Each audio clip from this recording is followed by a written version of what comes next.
This assessment asks us to identify, assessment 3.27.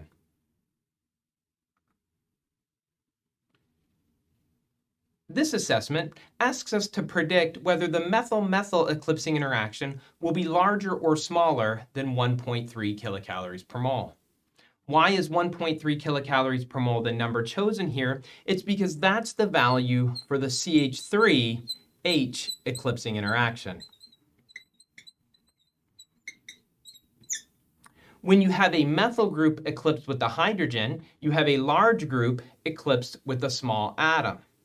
If we compare that to the methyl-methyl eclipsing interaction, we're going to have a big group eclipsed with a big group. The interaction of the two larger groups should create more strain, or should induce more strain in the molecule. And therefore, we would expect the methyl-methyl eclipsing interaction to be larger.